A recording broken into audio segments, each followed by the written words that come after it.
இனியவனே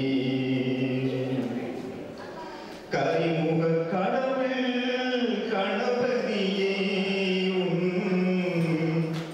திருவடி வணங்கி பணிந்தோமே விநாயகா எங்கள் விநாயகா வினைகளை தீர்ப்பாய் விநாயகா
அருள்வாயே ஜெகதீஸ்வரா என்னை ஆள்வாயே Parameswara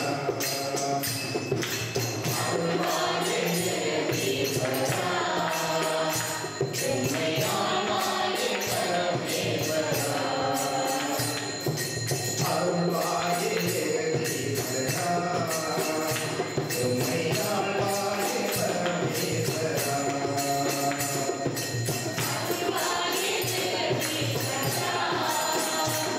Thank you.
Shivaya. Om Namah Shivaya. Om Namah Shivaya. Om Namah Shivaya. ஆன்மீக Namah Shivaya. பெண்கள் வணக்கமாகவும் ஆண்கள் வணக்கமாக இருந்தால் சட்டம் மிகவும் ஆர்வமாக Om Namah Shivaya.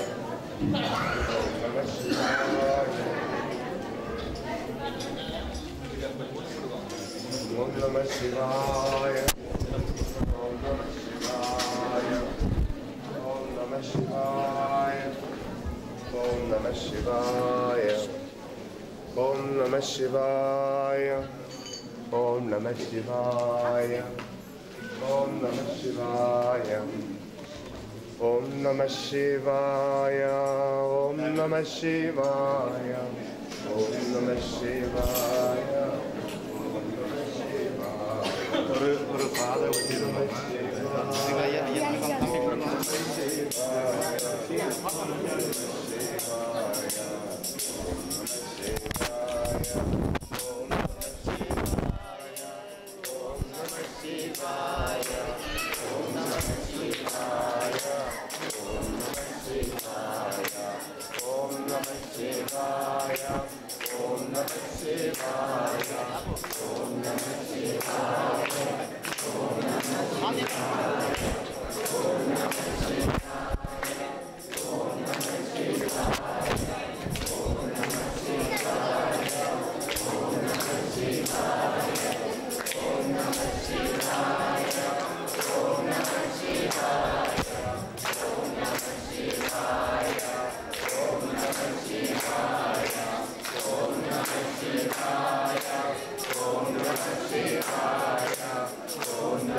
Namah Shivaya.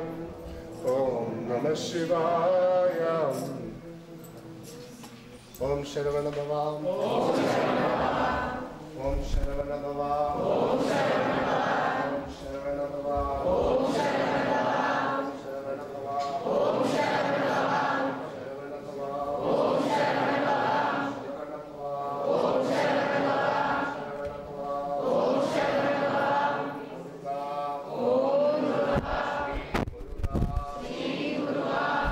Muruga. Muruga. Muruga. Om Muruga. Shri Muruga. Shri Muruga. Muruga. Muruga. Muruga. Om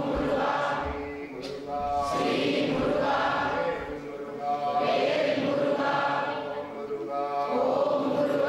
Shri Muruga. Shri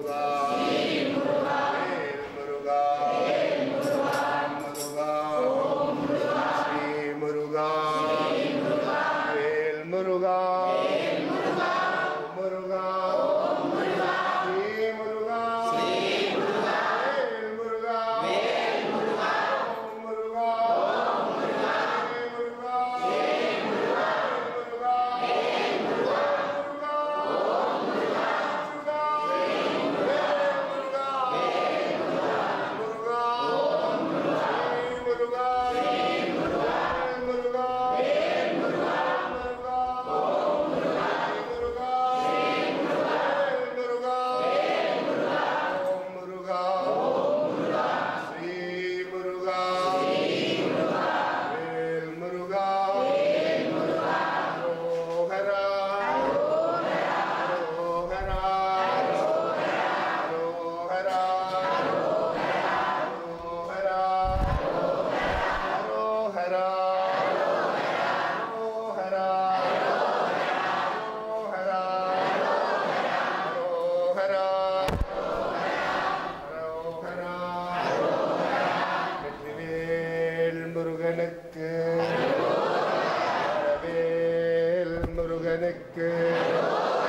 Sakthivel முருகனுக்கு குன்றுதோறும் குமரனுக்கு கதிர்காமத்தில் கந்தனுக்கு கண்டூர் முருகனுக்கு சந்நிதியில் குமரனுக்கு பச்சபுரம் கந்தனுக்கு வேலாயுத சுவாமிக்கு வேலாயுத சுவாமிக்கு தண்டாயுத பாணிக்கு சக்திவேல் முருகனுக்கு சக்திவேல் முருகனுக்கு வீரவேல் முருகனுக்கு ஓஹரா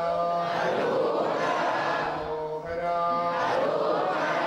ஓஹரா ஓம் சரவண குருவம் அமர்ந்திருந்து உள்ள உணர்ந்து வாழணும். ஓம் சரவண அருள் திரு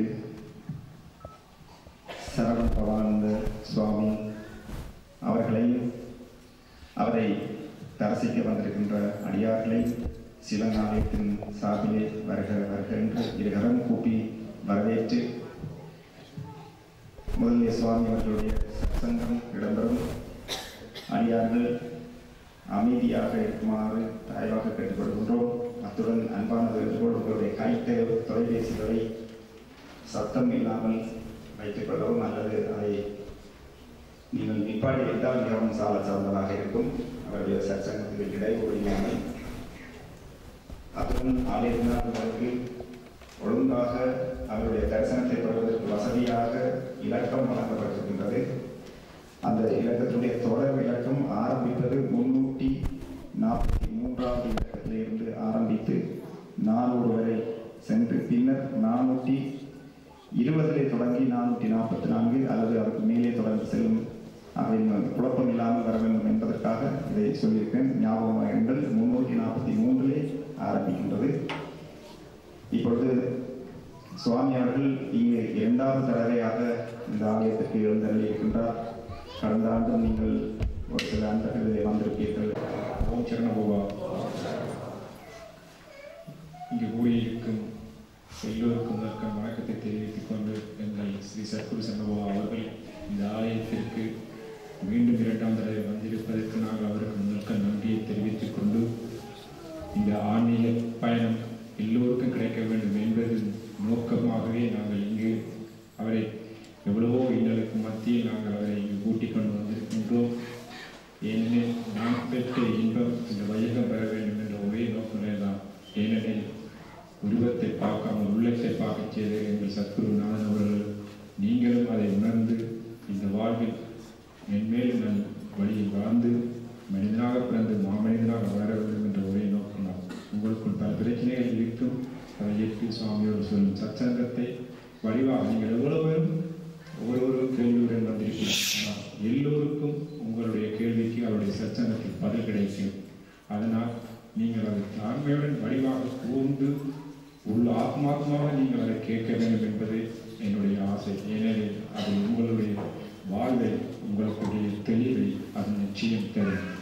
ஆகவே நாம் சுவாமி அவர்களை பற்றி அதிகம் நாம் கூறவில்லை. ஏனெனில் நாங்கள் கூறுவாமலே உங்களுக்கு தெரிந்திருக்கும் இவ்வளவு மக்கள் இன்றைக்கு அவரை தேடி நாடி வந்திருப்பீர்கள் என்றால் அவருடைய அருளை நீங்கள் கேட்டிருப்பீர்கள்.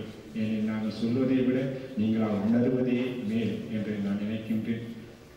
அது மட்டுமல்லாமல் இந்த சரண்வா சுவாமி அவர்களை எங்களுக்கு லண்டன் மக்கள் அவர்கள்தான் லண்டனில் உள்ள ஓப்சனோவா நிறுவனத்தினர் இங்கே கொண்டு வந்து எங்களுக்கு அறிமுகப்படுத்தினதும் அவர்களுக்கு முதற்கு நன்றியை தெரிவித்துக் கொண்டு இந்த ஆலயத்துக்கு நாங்கள் மிகவும் கடமைப்படுத்துகின்றோம். நாங்கள் கேட்டவுடன் அவர்கள் நீங்கள் வாங்கள், இந்த பிரச்சனையும் இல்லை என்று சொன்னார்கள். அப்படி இருந்து நாங்கள் 6:30க்குத்தான் வர இருந்த நாங்கள், ஆனால் இன்றைக்கு 2-3 தர்ஷனம் இருந்தபடியால் நாங்கள் அதை ஒரு சிறிய ஒரு பூஜையை சுவாமி செய்திருந்தார். அதுவும் பல மக்கள் பல தொழில்கள், அதாவது லண்டன் பிரான்ஸ் வந்த மக்கள் இருந்தார்கள். அவர்களுக்காக அவர்கள் பூஜை நடந்தது. அவர்கள் பார்க்க வேண்டும். அவர்கள் ஒவ்வொருவருக்கும் அந்த சச்சங்கத்தில் அவர்களுடைய பதில்கள் சுவாமி அழகாக சொன்னார். ஆன்மீகம் என்பதற்கு நீங்கள் எப்படி இருக்க வேண்டும் என்பதற்கு அந்த சச்சங்கம் சொன்னது பதிலே எங்களுக்கு எல்லோருக்கும் ஒரு பலப்பிரசமாக இருந்தது. ஒவ்வொருவருடைய மனதில் கண்ணால் தண்ணீர் வழிந்து கொண்டே இருந்தது. அப்படி எங்களுக்கு ஒரு பாக்கியத்தை அவர் என்று தந்தார். அந்த பாக்கியம் கிடைத்ததன் பலனாக நாங்கள் ஒரு மணித்தியாலம் லேட்டாக இங்கே வந்திருக்கின்றோம். ஏனெனில் ஏதோ ஒரு காரணத்துக்காக ஒரு காரியம் நடக்கும். நீங்கள் எல்லாம் எவ்வளவு அக்கறையாக இருக்கிறீர்கள், பொறுமையாக இருக்கிறீர்கள், அதற்கு நீங்களே ஒரு உதாரணம். அவர்களை பொறுமையாக இருக்க செய்ததே உங்களுக்காகத்தான் என்பதை நீங்கள் புரிந்து கொண்டிருப்பீர்கள். மற்றும் எனது உரையை முடித்துக்கொண்டு இங்கு வருகிற எல்லோ உதவியாக இருந்த ஆன்மீக நண்பர்கள் எல்லோருக்கும் நாங்கள் நன்றி சொல்லி, இந்த ஆலயத்திற்கு நாங்கள் நன்றி சொல்லி, சுரம் அவர்களுடைய சத்தங்களை கேட்டு அமைதியாக நீங்கள் இருந்து அவர் சொல்லும் மறுவதை கேட்கும் தாழ்வோடு கேட்டுக்கொள்கின்றோம். நன்றி.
அருள் கிடைத்தால் பொருளுக்கு பஞ்சம் இல்லை. உலகத்தில் எல்லா பொருள்களும் நிறைய இருக்கின்றது. அப்போ பொருள்கள் நிறைய இருந்தாலும் கூட அருளோடு இருக்கிற பொருள் மட்டும்தான் நம்ம உயிருக்கும் நம்ம வாழ்க்கைக்கு உதவியாக இருக்கும். அருள் இல்லாத பொருள்கள் எப்பவும் எப்படின்னா உயிருக்கும் வாழ்க்கைக்கெல்லாம் விபத்துகளை உண்டாக்கிவிடும். வாழ்க்கையும் குழப்பி விட்டு சிலதெல்லாம் உயிருக்கே ஆபத்தாக போகும். அதனால்தான் அருளோடு இருக்கிறது மட்டும்தான் நம்மளுக்கு வேணும். அருள் இல்லாததெல்லாம் இருளுக்கு காரணமாகும். அருளோடு இருக்கிறதெல்லாம் ஆனந்தத்துக்கு காரணமாகும். அதுதான் பிரசாதம். கோவிலில் வந்து நமக்கு பிரசாதம் கிடைக்கும். பிரசாதம்னா பாபம் இல்லாதது. பாவத்தை எல்லாம் நிறுத்தி செஞ்சதோ அதுதான் பிரசாதம். இந்த பூ கூட இதில் பாபம் இருக்கலாம், சொல்ல முடியாது.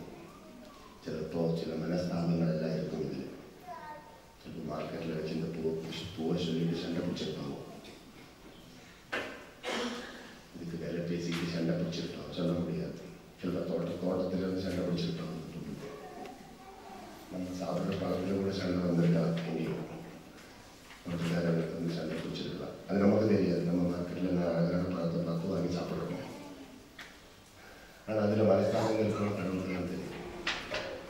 அப்போ மனஸ்தாபம் இருந்தால் அது சாப்பிட்டா அந்த மனஸ்தாபம் நம்ம கூட இருக்கணும்.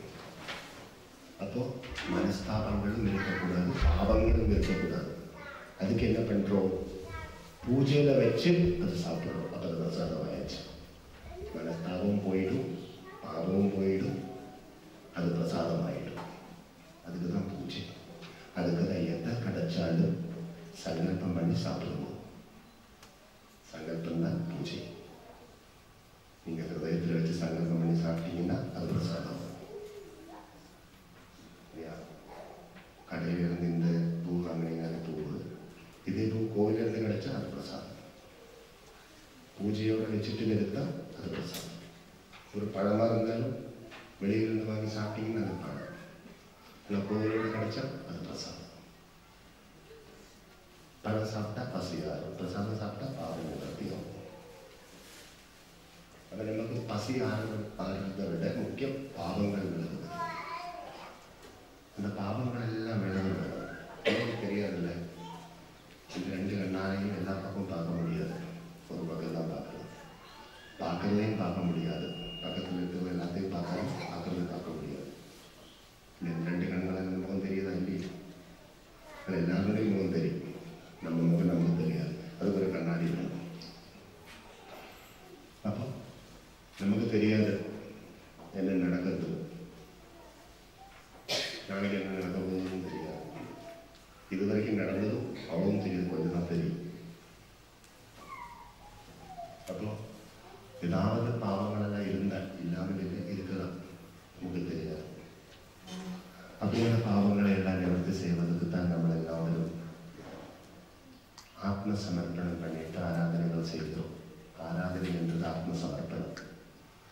கம்ப்ளீட்லி சரண்டர் பண்ணணும் பகவான்கிட்ட. அதுதான் ஆத்ம சமர்ப்பணம். கம்ப்ளீட்லி சரண்டர் பண்ணணும். First our thoughts surrender to God. Second, our words surrender to God. Third, our actions surrender to God. நம்ம தாட்ஸ், நம்ம சிந்தனைகள் அது பகவானுக்கு கொடுக்கணும். நம்ம வார்த்தைகள் எல்லாம் பகவானுக்கு கொடுக்கணும். நம்ம சேவைகள் எல்லாம் பகவானுக்கு கொடுக்கணும். ஏன் கொடுக்கணும் தெரியுமா? இந்த பூ நீங்கள் பகவானுக்கு கொடுத்தீங்கன்னா அது பிரசாதமாகும். நீங்கள் உங்களே பகவானுக்கு கொடுத்தீங்கன்னா நீங்கள் எல்லாம் பிரசாதமாகிவிடும். அதுக்குதான் ஆத்ம சமர்ப்பணம். அதில் எந்த விதமான சந்தேகங்களும் இருக்கக்கூடாது. அது சரண்டர் பண்ணணும். சரண்டர் பண்ணிட்டு நம்ம வாழணும். அப்பதான் வாழ்க்கை நல்லா இருக்கும். ஆனால் சமர்ப்பம் சொல்லுவேன், எல்லாம் ஈஸ்வரியமாக இருக்க வேணும், தெய்வீகமாகவே இருக்க வேணும். நமக்கு மானுஷிகம் வேண்டாம், ஆசுரிகமும் வேண்டாம், தெய்வீகம் வேணும். நமக்கு மானுஷிகமாக இருக்க வேண்டாம், அது ரொம்ப பிராரப்தம். ஆசுரிகமாகவும் இருக்க வேண்டாம், அது ரொம்ப வினை. தெய்வீகமாக இருக்கலாம். அது ரொம்ப விசேஷம், ரொம்ப விசேஷம். கோவில் வந்து ரொம்ப விசேஷம் இல்லை. அதே நேரத்தில் ஒரு பார்ட்டிக்கு போனீங்கன்னா அது ஒரு பிராராப்தம். இன்னைக்கு நீங்கள் ஒரு பார்ட்டிக்கு போவோம், வீட்டுக்கு கூப்பிட்டா நாளைக்கு அவங்க கூப்பிட்டா நீங்கள் போக வேணும், இல்லைன்னா அவங்க கூட சொல்லுவாங்க. அது ஒரு பிராராப்தம் மாதிரி தலையில் இருக்கும். அப்போ இது தெய்வீகம். நம்ம தெய்வீகமாகத்தான் இருக்கிறது, எல்லாம் தெய்வீகமாகவே இருக்கிறது. இப்போ நம்ம வீட்டில் ஒரு விசேஷம் நடக்கிறதா இருந்தால் அந்த விசேஷம் தெய்வீகமாக இருக்க வேண்டும். அது மானுஷிகமாகவும் இருக்கக்கூடாது, ஆசூரிகமாகவும் இருக்கக்கூடாது. அங்கேயும் தெய்வீகமாகவே அது இருக்க வேண்டும். அப்போதான் அதுக்குள்ளே இருந்து உங்களுக்கு வாழ்க்கைக்கு தேவையான அருள் கிடைக்கும். அதுக்குள்ளே இருந்து தான் அருள் கிடைக்கும். அருளுக்கு உருவம் இல்லை, எல்லாத்துக்குள்ளேயும் அருள் இருக்கின்றது. இந்த பொண்ணுக்கு உருவம் இருக்கு, இந்த அழகுக்கு ஒரு உருவம் இருக்கலாம். ஆனால் அந்த சுகந்தத்துக்கு உருவம் இல்லை. அது நீங்கள் அப்போதான் தெரியும். இந்த சுகந்தம் பார்க்க முடியாது கண்ணால். அதை நீங்கள் அனுபவிச்சு தான் பார்க்கணும். அது கண்ணால் பார்த்தா தெரியாது, அழகு கண்ணால் பார்த்தா தெரியும், இதெல்லாம் கண்ணால் பார்த்தா தெரியும். ஆனால் அதுக்குள்ளே இருக்கிற அந்த ஃப்ராக்ரன்ஸ், அந்த சுகந்தம் நீங்கள் அனுபவிச்சு தான் பார்க்கணும். அது கண்ணால் பார்த்தாலும் கையில் எடுத்து பார்த்தாலும் தெரியாது. அது மாதிரி தான் கடவுள். அருள் அப்படின்னா எல்லாத்துக்குள்ளே அருள் இருக்கு. உங்களுக்கு கூட அளக்க முடியாத அளவுக்கு அருள் இருக்கு. அது நீங்கள் உணர்ந்தாலும் உங்களுக்கு தெரியும். அருள் ஒன்றும் நம்ம எங்கேயும் மட்டும் பர்ச்சேஸ் பண்ண தேவையில்லை, உங்களோட இருக்கிறது. அதை உணர்வதற்கு தான், அது உணர்ந்த இடத்துக்கு நம்ம வந்திருக்கோம். அதுக்குதான் கோவிலுக்கு வந்திருக்கோம். அது உணர்வதற்கு தான் நம்ம வந்திருக்கிறோம். எதுக்கு நீங்கள் மிரரில் போய் பார்க்குறீங்க? உங்களுக்கு ஒரு உருவம் இருக்கு, உங்களுக்கு ஒரு பாவம் இருக்கு, எல்லாமே இருக்கு. அப்படின்னாலும் நீங்கள் சில நேரத்தில் மிரரில் போய் பார்க்குறோம், நல்லா இருக்காது, நல்லா இல்லைன்னா அது கரெக்ட் பண்ணுறீங்க, மேக்கப்லாம் பண்ணுறீங்க, சரியா பார்த்து. அது மாதிரி நம்ம கிட்ட இருக்கு எல்லாம். அருளெல்லாம் நம்மள நிறைய இருக்கு. நீங்கள் ஜாதகம் ஒன்று பார்க்கவே தேவையில்லை, உங்களுக்கு நிறைய அருள் இருக்கு. ஆனால் அது உண்மைனா வேணும். உங்களுக்கு அழகு இருக்கு, அது நீங்கள் கண்ணை தொடர்ந்து பார்த்தாலும் தெரியும். கண்ணை மூடிட்டு பிடிச்சா பூவும் தெரியுது, அழகும் தெரியாது, சும்மா ஒரு பாரம் மட்டும்தான் தெரியும். அப்போ இந்த பாரத்தை தூக்குறதுக்கு நம்ம வாழ்க்கைக்கு வரல. கண்ணை திறந்து இதோட மகிமையை உணர்ந்து அந்த அழகை பார்த்து ஆனந்தத்தை அனுபவிக்கணும். அதுதான் வாழ்க்கை. வாழ்க்கையின் மகிமை உணர வேண்டும். நீங்கள் கண்ணை மூடிக்கொண்டு இருந்து அது ஒரு பாரமாக இருக்கும். வாழ்க்கை ஒரு பாரம் மாதிரி இருக்கும். ஆனால் கண்ணை திறந்து பாருங்க, அது பாரமாக இருக்காது, அது ரொம்ப ஆனந்தமாக இருக்கும். ஆனால் உணர்ந்து வாழ வேண்டும். ஏன் நம்ம உணராமல் வாழ்கிறோம்? உணர வேண்டும். உணர்ந்தால்தான் நம்மளுக்கு வாழ்க்கைக்கு எப்படி மதிப்பு கொடுக்கணும், மரியாதை கொடுக்கணும்னு தெரியும். இல்லாட்டினா நம்ம வாழ்க்கைக்கு ஒரு நாளைக்கு நம்ம மதிப்பு மரியாதை கொடுக்க மாட்டோம். பார்க்கறதுல எல்லாத்தையும் வாழ்க்கையை போட்டு பிசைஞ்சிட்டு நான் நினைக்கிறது நடக்கலைன்னு சொல்லிட்டு அது கொண்டே இருப்போம். அப்புறம் ஆண்டவன்கிட்டே சண்டை பிடிப்போம். நான் கும்பிட்டுட்டு நீங்கள் அவனுக்கு கொடுக்கல, நான் அவங்களை கும்பிட மாட்டேன், இனி நான் நினச்சது நடந்தாலும் நான் கும்பிடுவேன், இனிமேல் அந்த சட்டத்தில் வந்து பிடிக்க மாட்டேன், இவ்வளோ காலம் பிடிச்சா எனக்கு ஒன்றும் நல்லது நடத்தலை அப்படின்னு ஒரு போராட்டம் வரும் பகவானுக்கு நமக்குள்ள. அந்த மாதிரி சிச்சுவேஷனுக்கு நம்ம போகக்கூடாது. கடவுள் நீங்கள் உங்கள் கர்ப்ப கிரகத்துக்குள்ள இருக்கிற குழந்தை மாதிரி தான் பார்க்கணும். ஒரு தாய், அந்த தாய்க்குள்ள கர்ப்பத்துக்குள்ள ஒரு குழந்தை இருந்தால் அந்த குழந்தை எப்படி பார்க்குறோம் அந்த தாய், அந்த மாதிரி கடவுளை நம்ம பார்க்கணும். நமக்குள்ளதான் இருக்கிறார் கடவுள். அந்த அளவுக்கு நம்ம கடவுளை உணர வேண்டும். கண்களுக்குள்ளதான் ஒளி இருக்கின்றது.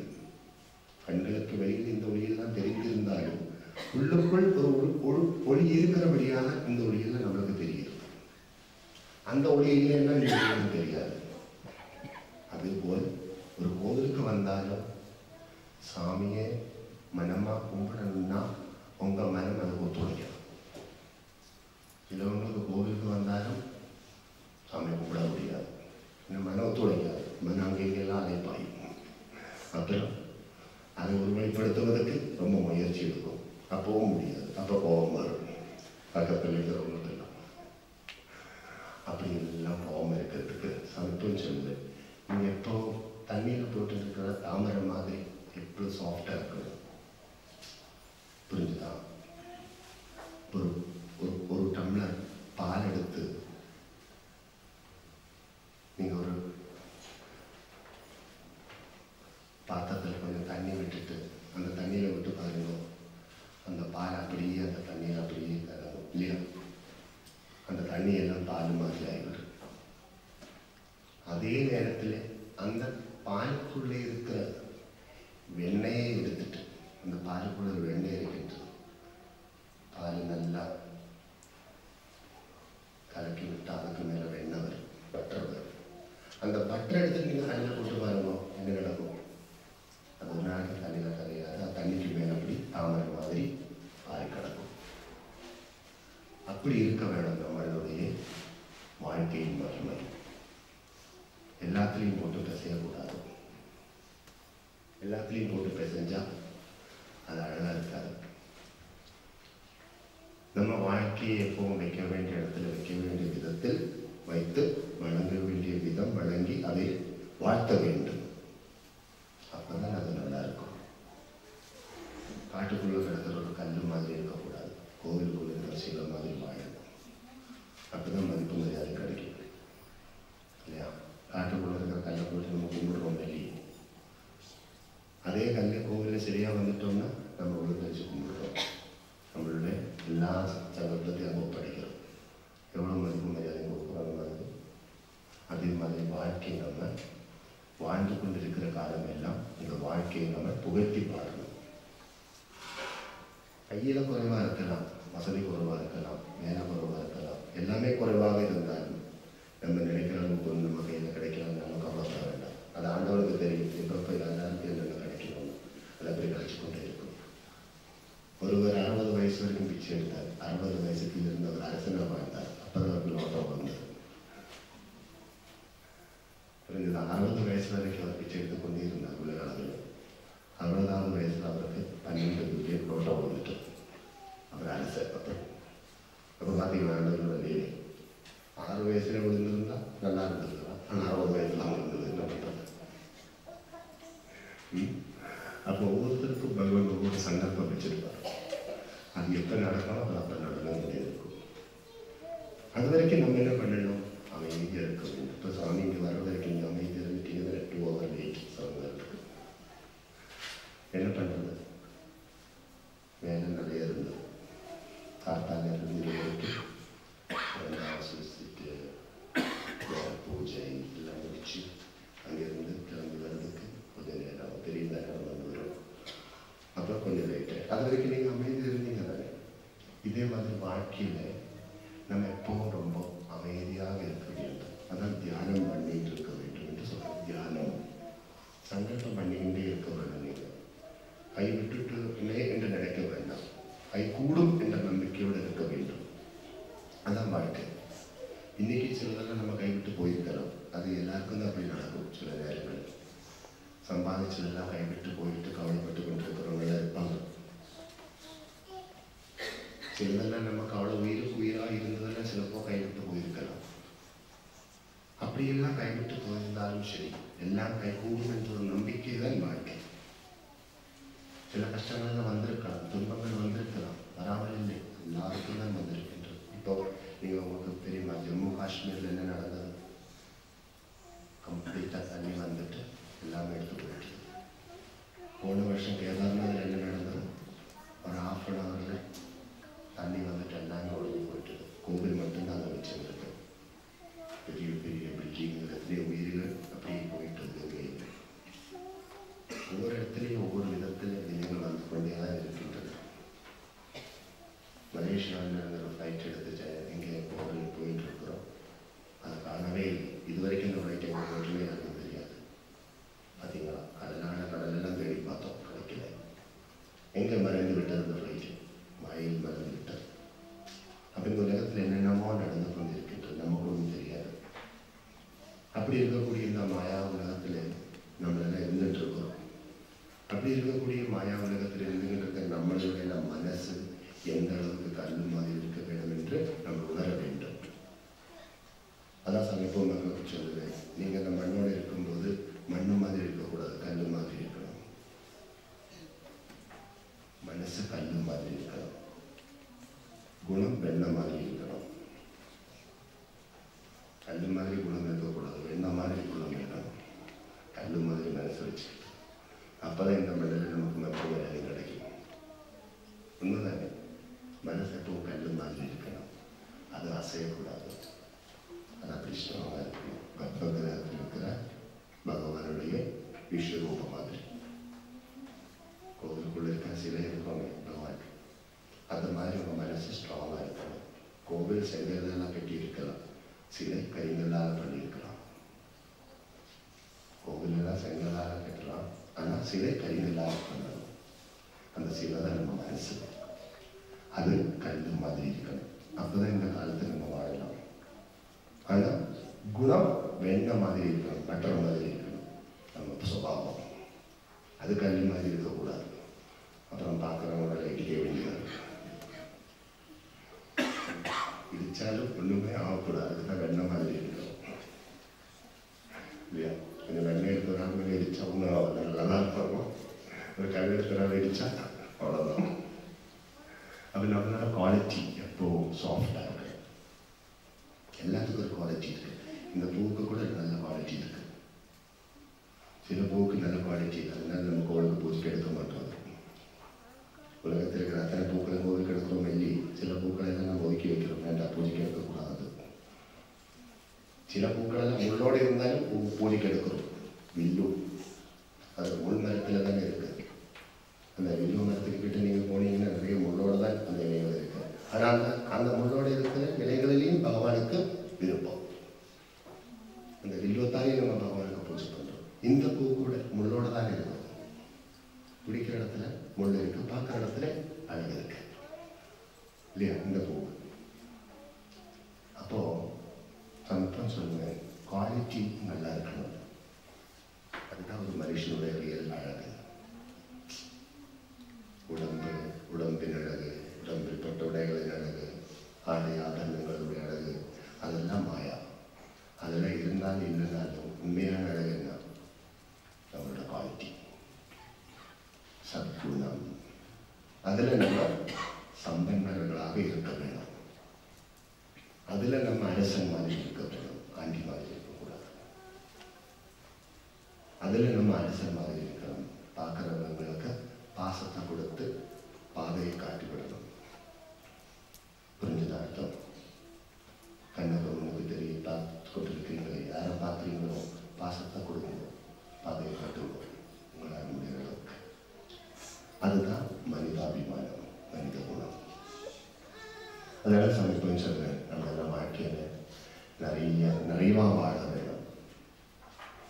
ஆண்டவன் கொடுத்தது இது நமக்கு மார்க்கெட்டில் கிடைக்காது. எல்லாமே மார்க்கெட்டில் கிடைக்கும், ஆனால் இது மார்க்கெட்டில் கிடைக்காது. வாழ்க்கைக்கு தேவையானதெல்லாம் மார்க்கெட்டில் உங்களுக்கு அள்ளி கொடுப்பாங்க.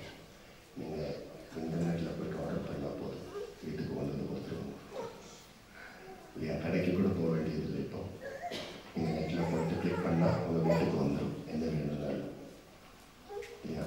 சுடாக வரும். இப்போ வெயிட் பண்ண சமையலாகவே போட்டு என்ன வேணும்னாலும் வீட்டுக்கு வந்து கொடுத்துருவோம். ஆனால் மார்க்கெட் கிட்ட கொடுப்பாங்களா? இல்லை, அது மார்க்கெட்டில் கிடைக்காது. அது எங்கே போனாலும் கிடைக்காது. அது ஆண்டவன் தான் கொடுக்குறான். அப்படி ஆண்டவன் கொடுத்த இந்த வாழ்க்கையை நம்ம என்ன பண்ண வேணும்? ஆண்டவனுடைய வச்சுக்கணும். ராமசாமி சொன்னேன், தெய்வீகமாக இருக்க வேண்டாம், தெய்வீகமாகவே இருக்க வேண்டும். நம்ம இன்னும் அதார்மிகமாக இருக்க வேண்டாம், தார்மீகமாகவே இருக்க வேண்டும். தார்மீகம் என்ன? சுத்த சிந்தனை, சுத்த நாமம், சுத்த சேவை, சச்சிந்தா, சத் நாமம், சத் கர்மம். அழகான அமைதியான அன்பான சிந்தனை, அமைதியான அழகான ஆழமான வார்த்தைகள், அன்பை செலுத்தி உயிரை உணர வைக்கிற அளவுக்கு செய்யும் தார்மீகமான சேவைகள், இதெல்லாம் நம்மளோட நிறைய இருக்க வேண்டும். இதெல்லாம் தான் கடவுள் பார்க்கிறார். ஒரு கோவிலுக்கு வந்த நம்ம எவ்வளோ அன்பை செலுத்தி மதிப்பு கொடுத்து மரியாதை கொடுத்து பகவானோட பாதத்தை பிடிச்சு நமஸ்காரம் பண்ணி அங்கிருந்து பிரசாதம் எடுக்கிறோம். இப்போ நம்மளுக்கு தெரியாமல் இல்லை, தெரியும் எப்படி இருக்க வேண்டும் என்று. ஆனால் கோவிலுக்கு வந்து பகவானுக்கு முன்னிட்டு நம்ம எப்படி நிற்கிறோமோ அதே குவாலிட்டி எங்கேயும் நமக்கு இருக்கணும். அது 2 நிமிஷத்துக்கு மட்டும் இல்லை, லைஃப் டைம் அந்த பவ்ய பாவம் இருக்கணும். பய பக்தி பகுமானத்தோட நம்ம எல்லா கடமைகளும் செய்ய வேணும். யாரோடையும் மானசீகமான ஒரு விரோதமும் நமக்கு இந்த வாழ்க்கையில இருக்கக்கூடாது. மானசீகமான விரோதங்கள், இப்போ ஒருவர் நம்மளுக்கு மேல ஒரு கல்லெடுத்து அடிச்சா நமக்கு கட்டாயம் அவர் மேல கோபம் தான் வரும், விரோதம் வராமல் இல்லை. ஆனால் அந்த விரோதம் எல்லாம் உங்களோட உள் மனதுக்கு இருக்கக்கூடாது. உள் மனதில் நீங்க பகவானை தான் வச்சுக்கணும். கோவிலுக்குள்ள நிறைய விசேஷங்கள் நடக்கும். ஆனால் கர்ப்பகிரகத்துக்குள்ள பகவான் மட்டும்தான் இருக்கிறார். அதுக்குள்ள எல்லாருக்கும் பர்மிஷன் கிடையாது. இங்கே நீங்கள்லாம் வந்து உட்காந்து என்ன வேணாலும் பண்ணுங்க. ஆனால் கர்ப்பகிரகத்துக்குள்ள போயிட்டு எல்லாம் பண்ண முடியுமா நமக்கு? அதுக்கு சிலவங்களுக்கு பகவான் உத்தரவு கொடுத்துருக்குறோம், அவங்க தான் போக முடியும். உணர்ந்தவங்களுக்கு தான் உள்ளத்தில் இடம். அதான் பிராமணர்களுக்கு தான் கர்ப்பகிரகத்தில் போயிட்டு பிரம்மத்தை உணர்ந்து பிரம்மத்தை வணங்கி பிரம்மத்தை வாழ்த்திக்கொண்டு பிரம்மத்தை பரவ வைக்கின்ற பிராமணர்களுக்கு மட்டும்தான் கர்ப்பகிரகத்தில் பகவான் இடம் கொடுத்திருக்கிறார். மற்றவர்கள் என்ன பண்ணணும், வெளியில் நின்று கும்பிட்டு பிரசாதம் வாங்கிட்டு பகவானை வணங்கிட்டு போக வேண்டியதுதான். அவர் வெளியில் என்னென்ன நடந்தாலும் சரி, கர்ப்பகிரகத்துக்குள்ள எவ்வளோ சாந்தமாக இருக்கின்றது. அதுக்குள்ள போட்டு யாரும் சத்தம் போடலையே. இங்கே இருந்தாலும் நம்ம சத்தம் போட்டுருக்கோம் சில நேரத்தில், அங்கே எங்கெல்லாம் சொல்லிட்டு இருக்கோம். ஆனால் கர்ப்பகிரகத்துக்குள்ள நாம சங்கீதம் மட்டும்தான் இருக்கின்றது. சரி, அது மாதிரி நம்ம உள்மனதில் அப்படிதான் இருக்கணும். அது வேற எதிரையும் போட்டு பிசைய வேண்டாம். ஏன் தெரியுமா? நமக்கு கிடைக்க வேண்டிய அருளும் பொருளும் எல்லாம் அங்கேருந்து தான் வரணும். நம்ம நினைக்கக்கூடாது மலை மேலே இருக்கிற பழம் எனக்கு கிடைக்கிறது, நான் மலை ஏறினா கிடைக்கும் என்று நினைக்கக்கூடாது. மனம் வச்சாதான் அது கிடைக்கும். மலை மேலே இருக்கிற மரத்தில் இருக்கிற பழம் உங்களுக்கு கிடைக்கணும்னா இந்த மனம் வச்சாதான் அது கிடைக்கும். மலை ஏறினா கிடைக்காது, மரம் ஏறினா கிடைக்காது. இந்த மனம் வச்சா அது கிடைக்கும். அப்ப நீங்க மலையும் வேற வேண்டாம், மரமும் வேற வேண்டாம். நீங்க இருக்கிறதுக்கு அந்த பழம் வரும். அந்த அளவுக்கு வேகமா இருக்க வேணும் நம்ம உள் மனது. நீங்க சங்கல்பம் பண்ணணும், அப்பதான் அது ஜெயிக்கும். சங்கல்பம் எங்கிருந்து வரும்? பூஜை நீங்க இங்க பண்ணலாம், எப்ப வேணும்னாலும் பண்ணலாம். சங்கல்பம் நீங்க மானசீகமா பண்ணணும்.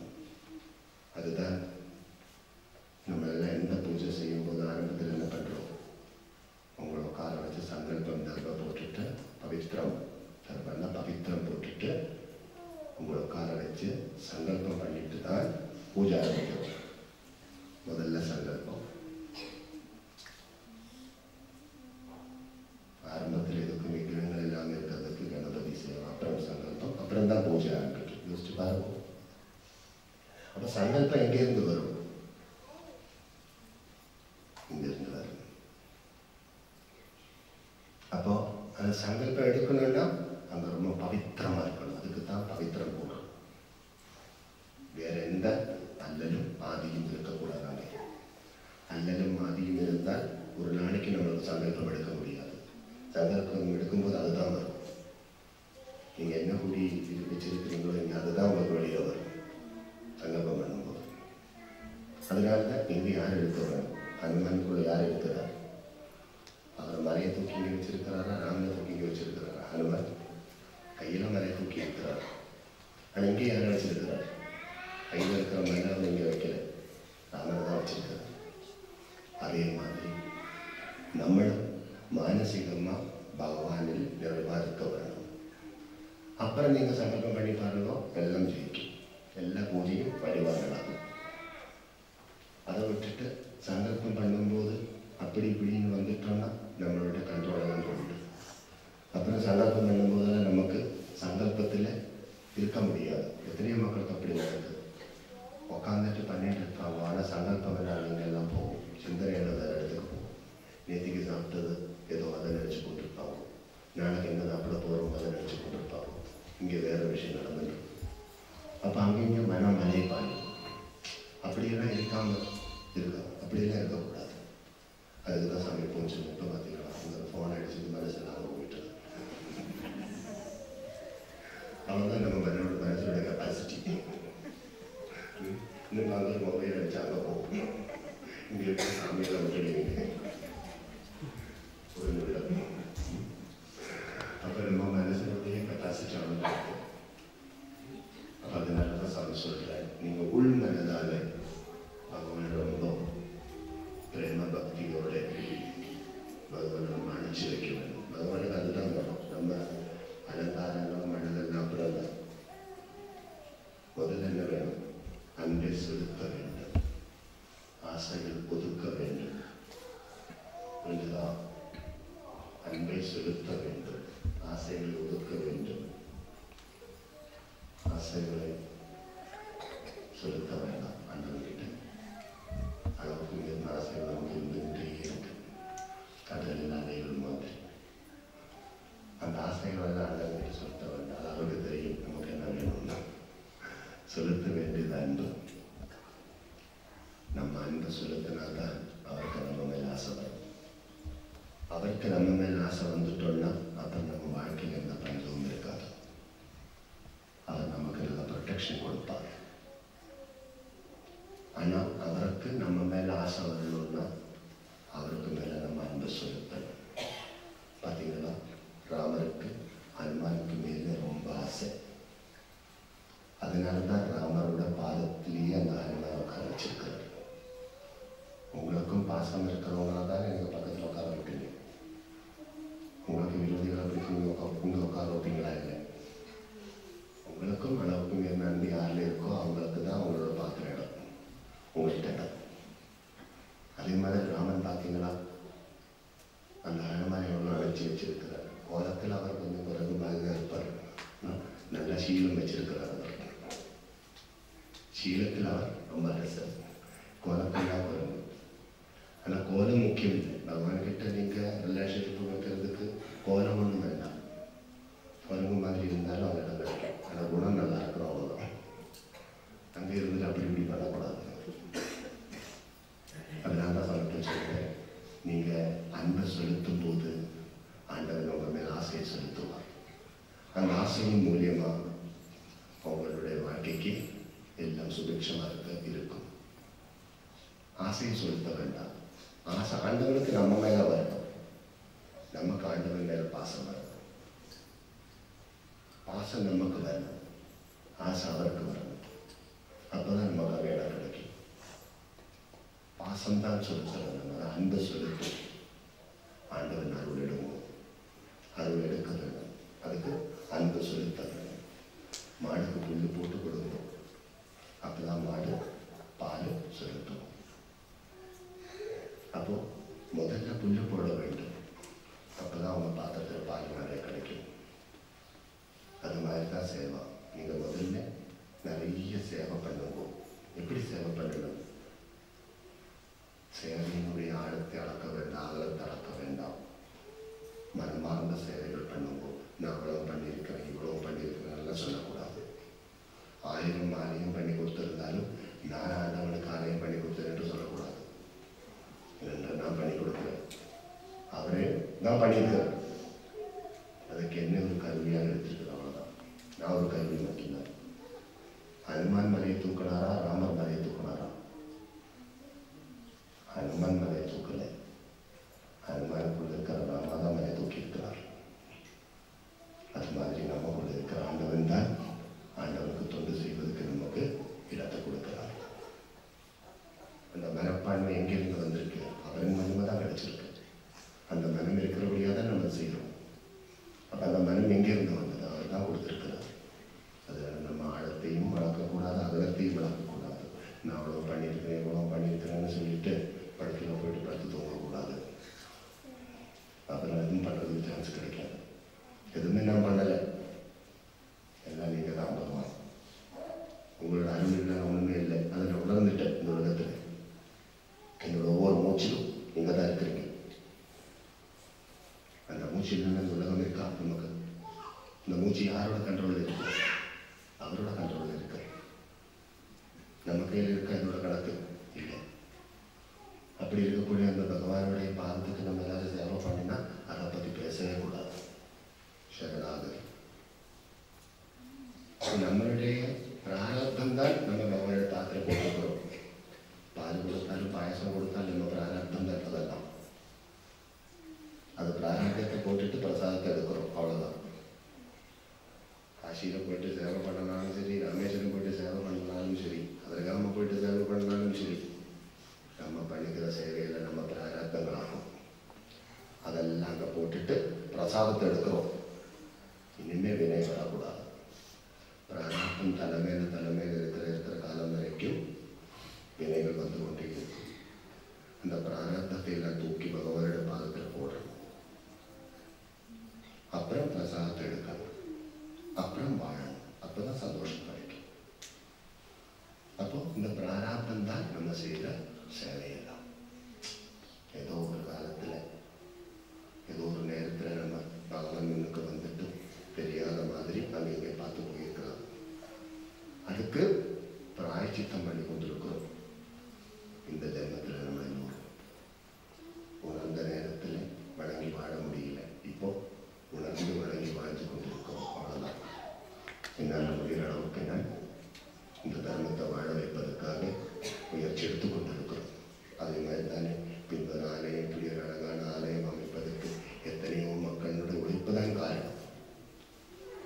ஒருவர் மட்டும் முயற்சித்தால் இதெல்லாம் நடக்காது. போன முறை இந்த ஆலயத்தில் வந்ததை விட இந்த ஆலயம் எவ்வளோ விசேஷமாக இருக்கின்றது. இப்போ ரொம்ப அழகாக இருக்கின்றது, ரொம்ப பிரமாதமாக இருக்கின்றது. அதுக்கெல்லாம் காரணம் நிறைய மக்களுடைய ஒத்துழைப்பும் உழைப்பும் தான் காரணம்.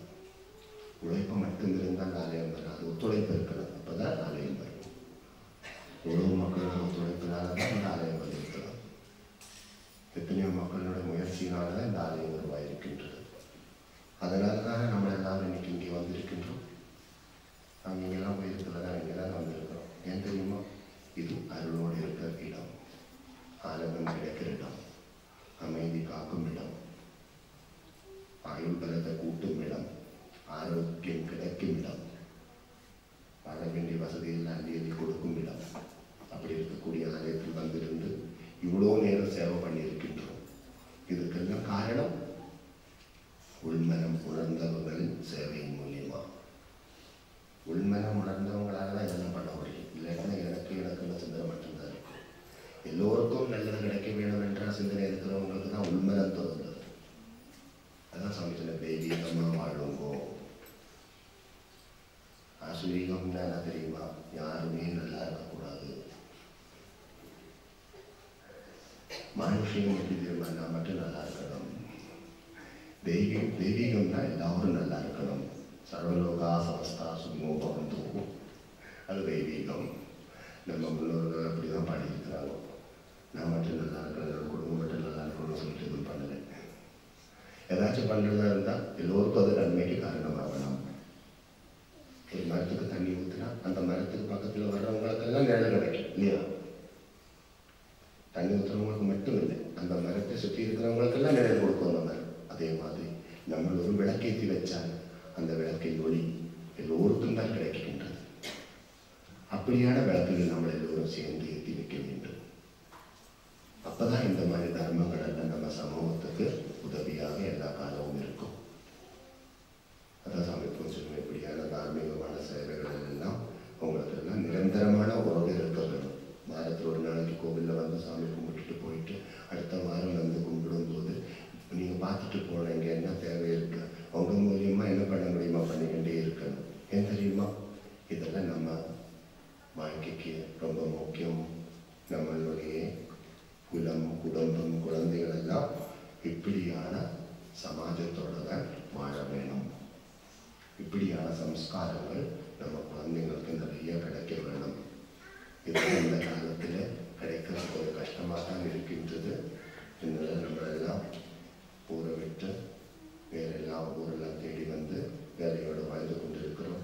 அப்போ நம்ம பிள்ளைகளுக்கு நம்மளுக்கு சிறிய வயசில் கிடைச்ச மாதிரி கோவிலும் வசதி ஒன்றும் கிடைக்கிறது இல்லை இப்போ. அதனால அவங்கெல்லாம் அவங்களோட ஸ்டைலில் இருக்கிறாங்க, அவங்க கூட சொல்லிட்டு இருந்தாங்க. தெரியுமில்லை. அதனால தான் சாமி சொல்லுவேன், இந்த மாதிரி சேவையோட எல்லாம் நம்ம பிள்ளைகளை ரொம்ப ரொம்ப ரொம்ப ஈடுபாடுகளுக்கு நீங்கள் காரணமாக்கணும். குழந்தைகள் தான் முன்னுக்கு கொண்டு வரணும். இந்த மாதிரி சேவைக்கெல்லாம் வரும்போது அவங்களுக்குள்ள இந்த மாதிரி சேவைகளில் ரொம்ப ஆழமான உறவு இருக்கணும்.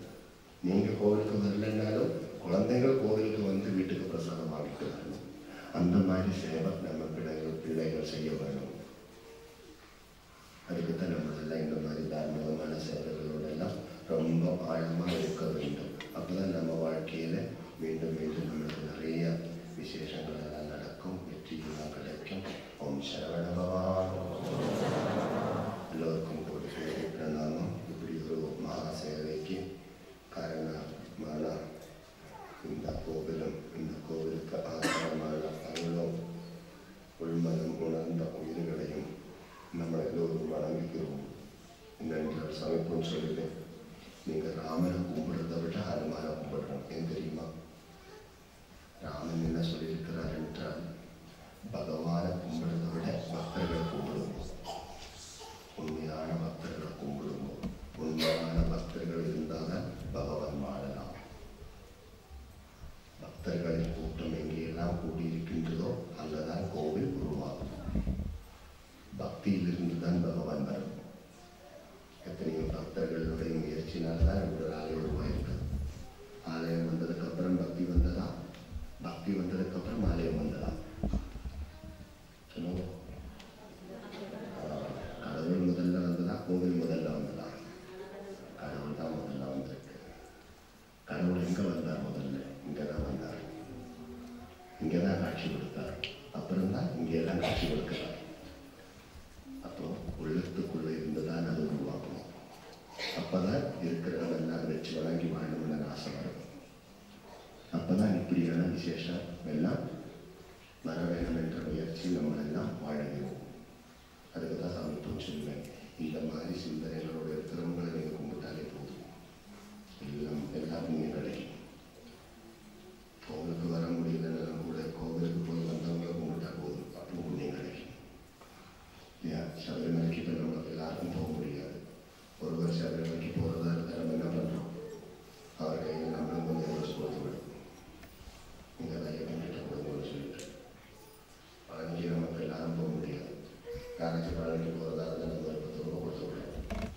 அப்புறம் அவர் பழனிக்கு போய் வந்துட்டு கொஞ்சம் பிரசாதம் நமக்கு கொடுத்தா சந்தோஷம். அது மாதிரி போகிறவங்கள பார்த்தாலே போதும், புண்ணியம் கிடைக்கும். போயிட்டு வந்தவங்களை பார்த்தாலும் போதும், புண்ணியம் கிடைக்கும். போகணும் சொல்லி போகிற தேவையில்லை. அது மாதிரி இப்போ சேவையோடு இருந்தோம். நிறைய மக்களோட சேவை தான் இன்னைக்கு இருக்கிற காரணம். அதே மாதிரி இப்போ சுவாமியாக இருந்தால் இங்கே வந்து இருந்துட்டு இருக்கிறோம். எனக்கு நிறைய மக்களோட ஒத்துழைப்பு தான் காரணம். சாமி தனிமையில் இப்போ கேரளாவில் இருந்து வர முடியாது, வரலாம், கடவிட மாட்டாங்க. அதுக்கும் நிறைய மக்களோட ஒத்துழைப்பு தேவை. ஃபஸ்ட்டு சுவாமி லண்டனில் வந்து, லண்டனில் வந்து ஃப்ரான்ஸில் வந்து, அப்புறம் ஜெர்மனியில் வந்து, அப்புறம் சுவிட்சர்லாண்டில் வந்து, அப்புறம் தான் இங்கே நான் வந்தேன். அப்போது லண்டனுக்கு சுவாமி அழைத்துட்டு வந்தாங்க. அங்கேருந்து ஃப்ரான்ஸுக்கு வந்து நிறைய மக்கள் சேவை பண்ணாங்க. அங்கேருந்து ஜெர்மனியில் சேவை பண்ணாங்க. இங்கேயும் சேவை பண்ணுறாங்க நிறைய மக்கள். அந்த மக்களுடைய எல்லாம் சேவையின் மூலியமாக தான் இந்த சத்சங்கம் இன்னைக்கு இங்கே நடக்குது. அதுதான் இன்னைக்கு சுவாமி காத்தால கூட சொல்லி கொடுத்தேன். என்ன சுற்றி இருக்கிறவங்களுக்கு கொஞ்சம் வேலை ஜாஸ்தியாக இருக்கும் எப்பவும். அதனால நீங்கள் கவலைப்பட வேண்டாம். நீங்கள் செய்கிற சேவையின் மூலியமாக எத்தனையோ மக்களுக்கு உள்ளுணர்வும் ஆனந்தமும் கிடைக்கின்றது. அதுக்காக தான் நீங்கள் வாழணும் என்று சொன்னேன். இந்த சாமியோடு இருக்கிற மக்கள் எல்லாம் ரொம்ப நாளாக தூங்கவே இல்லை. நேற்றுக்கு ப்ரோக்ராம் முடிஞ்சு சந்நிதிக்கு போனது 4:30 மணிக்கு தெரியுமா? முந்தா நேற்றுக்கு ப்ரோக்ராம் முடிச்சுட்டு சந்நிதிக்கு போனது 6 மணிக்கு. பார்த்தாரு நைட்டில் தூக்கம் இல்லை, யாருக்குமே தூக்க முடியாது. அப்புறம் காத்தால பூஜா, ஹவுஸ் விசிட்டுகள், அப்புறம் இங்கே வந்திருக்கோம். ஒரு 2 hours கூட ரெஸ்ட் கிடைச்சிருக்காரு. உண்மையில் அவ்வளோ டைட் ஷெட்யூல். இன்னைக்கு இங்கேருந்து ப்ரோக்ராம் முடிச்சுட்டு போய் அடுத்த ஹவுஸ் விசிட்டுகள் இருக்கிறது எல்லாம் இருக்குது. நாளைக்கு இதே மாதிரி ப்ரோக்ராம்ஸ் இருக்குது, அடுத்த நாளைக்கு ப்ரோக்ராம்ஸ் இருக்குது. அதுக்கப்புறம் ஏர்லி மார்னிங் ஃப்ளைட் இந்தியாவுக்கு. இங்கே 5 நாள் தான் இருக்கிறோம். இந்த 5 நாளும் எங்களோட இருக்கிறவங்களுக்கு தூக்கம் இருக்காது. பிரான்ஸில் இருந்தோம் ஸ்கந்த சஷ்டிக்கு 7 நாள். அங்கே 7 நாளும் யாருக்குமே தூக்கம் இல்லை. அவ்வளோ கூட்டம், மக்களின் கூட்டம். கோலத்துக்கு தான் ஸ்கந்த சஷ்டி பண்ணினாங்க அங்கே இருக்கிற மக்கள். அதை பற்றி அவங்க சொல்லுவாங்க. அங்கே வந்த மக்கள் இப்போ இங்கே இருக்கிறாங்க நிறைய பேர்.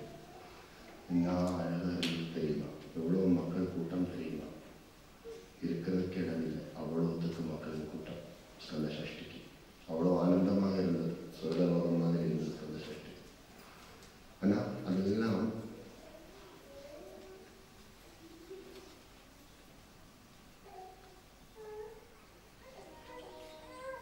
மக்களுடைய மனமார்ந்த அன்பும் பாசமும் செலுத்தி செய்யும் சேவையின் மூலியமாக வருகிற ஆனந்தம் தான் அதெல்லாம். அதனால தான் சாமிக்கு சொல்லுவேன், நீங்கள் எல்லாம் மனமார்ந்த சேவை பண்ணுங்க. நம்ம கொஞ்சம் கஷ்டப்பட்டாலும் நம்மளை சுற்றி இருக்கிறவங்களுக்கு கொஞ்சம் ஆனந்தம் நம்ம மூலியமாக கிடைச்சா அதுதான் நமக்கு வேணும். நம்ம சாப்பிடாம இருக்கிறோமா தூங்கிட்டு இருக்கிறோமான்னு பார்க்க வேண்டாம்.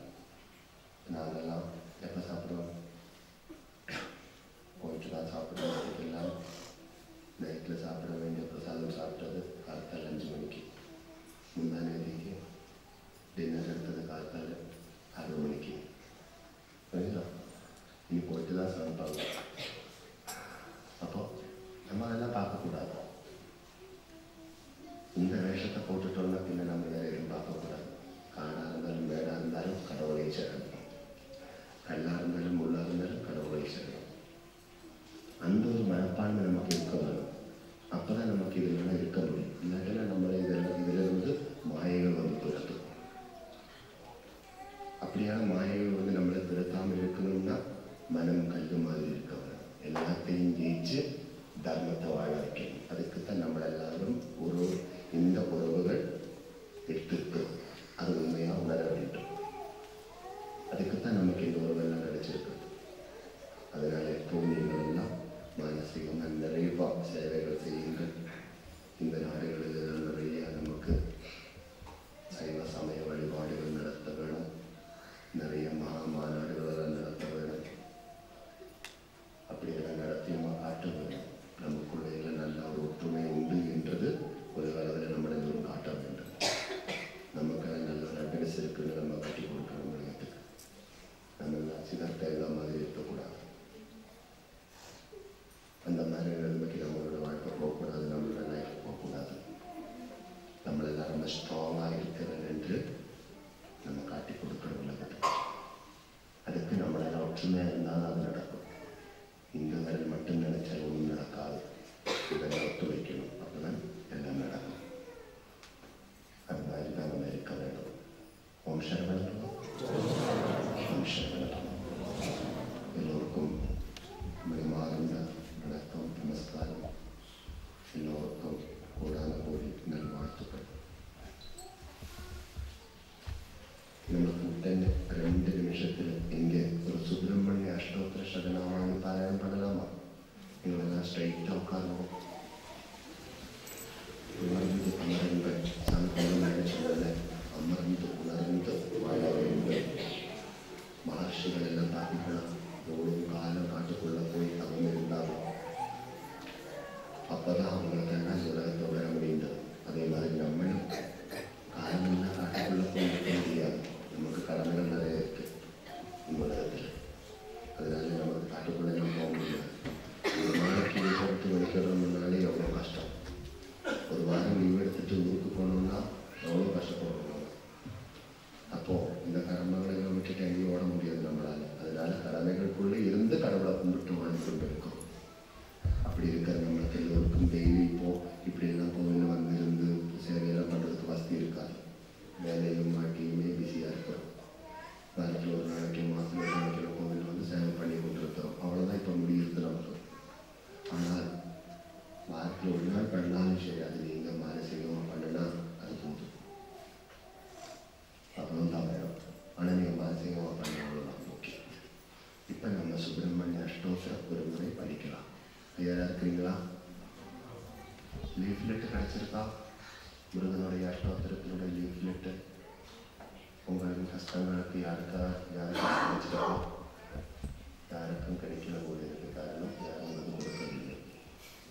உங்கள் கையில் இருக்கா இல்லையா? இதெல்லாம் நான் சொல்லித்தான் ஆகணுமா? இதெல்லாம் சேவை செய்கிற மக்கள் என்ன பண்ணணும்? எல்லா மக்கள் கைக்கு அது கொண்டு கொடுக்கணும். அது ஒரு தீட்சை. ஒரு குருவை பார்த்தா என்ன கிடைக்கணும்? தீட்சை தான் கிடைக்கணும். என்ன தீட்சை கிடைக்கணும்? மந்திர தீட்சை கிடைக்கணும். அந்த மந்திர தீட்சை தான் அந்த வாழ்க்கைக்கு கவச்சம். படம் விபூதி எல்லாம் ஒரு வாரத்தில் முடிஞ்சிடும். ஆனால் கையில் கொடுக்குற மந்திரம் வாழ்க்கையெல்லாம் அது நம்மளை வாழ வைக்கும். அந்த சுப்பிரமணிய அஷ்டாட்சரத்தை கிடைக்கும் நமக்கு செந்தமிழிலேயே எழுதியிருக்கின்றது அந்த மகாமந்திரம். அது நீங்கள் வீட்டில் கொண்டு போட்டு டெய்லியும் படிக்கிறது. அதுதான் இன்னைக்கு நாங்கள் சொல்லுகிற ஒரு விசேஷமான வாழ்த்துக்கள்.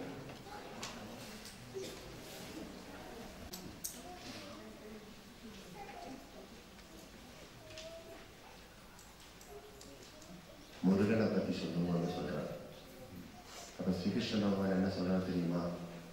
தேவசேனாதிபதியாக இருக்கக்கூடிய பாலமுருகனும் நான் தான் அர்ஜுனா. தேவசைன்யத்தினுடைய அதிபனாக இருக்கக்கூடிய பாலமுருகனும் நான் தான் அர்ஜுனா அப்படின்னு கிருஷ்ணா சொல்றார். அது நான் தான் அர்ஜுனா அப்படின்னா கிருஷ்ணன் முருகன் எல்லாம் ஒண்ணுதானே. உருவத்துல தான் வித்தியாசமா இருக்கலாம், ஆனா உள்ளத்துல அவங்க எல்லாம் ஒண்ணுதான். சிவன் பெற்ற பிள்ளை ஷடாதார ரத்னத்திலிருந்து 6 கண்ணுகளாக உருவாய் ஒரு பத்மத்தில் வந்து விழுந்து சண்முகனாக வந்தது. அப்படிதான் சரவணபவா. அப்படி இருக்கக்கூடிய சுப்பிரமணிய மகத்துவம் ஒரு மந்திரம் நமக்குள்ள இருந்தால் போதும். 108 மந்திரம் இருக்கிற ஒரு கிரந்தம் தான் இப்போ கொடுத்திருக்கின்றது. அந்த 108 மந்திரமும் நம்ம சொல்லி வாழ வேண்டும். ஏதாவது ஒரு மந்திரம் எப்பவும் சொல்லிக் கொண்டே இருக்கணும்.